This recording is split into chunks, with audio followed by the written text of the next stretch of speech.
really keen to try and reduce or even completely replace our reliance on imported soya to feed those animals. I was asked by the UK Agri-Tech Centre to work with them to do a life cycle analysis to look at the comparing of the replacement of soy, which is imported from Brazil primarily, with homegrown lupin to see if the protein that's used in animal feed would have a lower carbon and environmental footprint.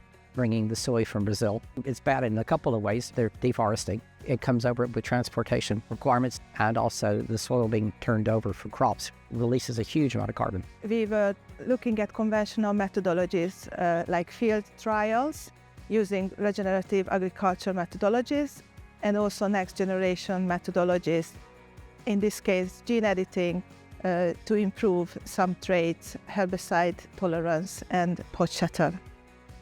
If you want to replace imported soya, things like peas and beans will get you part of the way there. The difficulty you have is that peas and beans, they're lower in protein and they're lower in protein quality. Lupin is different.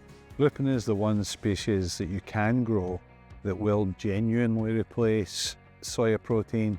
We have supplied the seed for the projects. Our second role has been to coordinate the trials. So we had 4 different farms doing trials for over 2 years. Newcastle University's role in the project was to serve as a controlled field site, so to use some of the regenerative agriculture machinery that we host on site, both our own machinery and machinery that the UK Agri-Tech Centre has at Newcastle as well, and to run a number of field trials to explore if we could embed that machinery into lupin production to help to grow the crop in regenerative ways.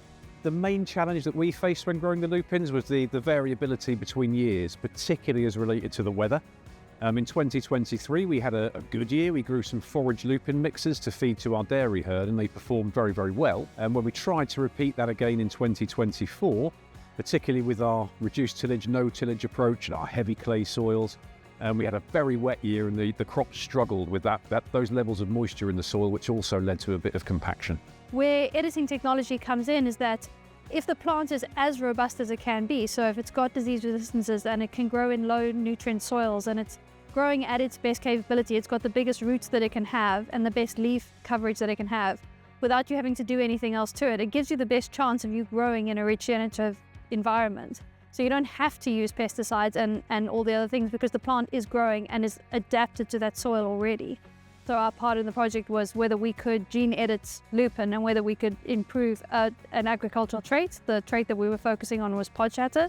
I think what we've shown from the project is that even within our context, being on a heavy clay soil in the north of England, it is possible for us to grow lupin forage mixes with good yields, good levels of protein that feed very well to our cows. But I think we've found that that's not necessarily easy to do, and that there are some lupins, particularly white lupins, for example, that perform really well for us, and that there are some challenges, if you like, particularly around weather. So every year we have a couple of thousand acres of lupin being growing in the UK, and it's almost exclusively grown by farmers who grow it and feed it to their own livestock. So those guys don't have to find a market, they've got a market at home. But if we have an arable farmer growing it, he needs a market. So we have the varieties, we have the agronomy, and we have the economics. We just don't have the market.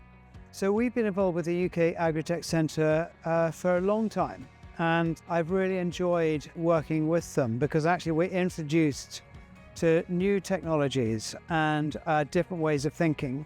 And I think it's like me with the lupins, is that, we've looked at it in the past and actually it wasn't for us because it doesn't suit our soil type and the yields have been variable. But actually, at the end of the day, after 20 years, quite a lot has happened. And so I need to re-engage and I need to listen. Our other lupin-related project, which is ongoing at the moment, called the Lupin Loop. And this is building on the findings in this current Sustainable Lupin project. So in that Lupin Loop project, we work with Canadian partners and we are looking further improvements, especially in weed control and also looking at food applications. If you're interested in more details and would like to find out more about the Sustainable Lupin project or about the Lupin Loop project, please have a look at the UK Agri-Tech Centre's website and get in touch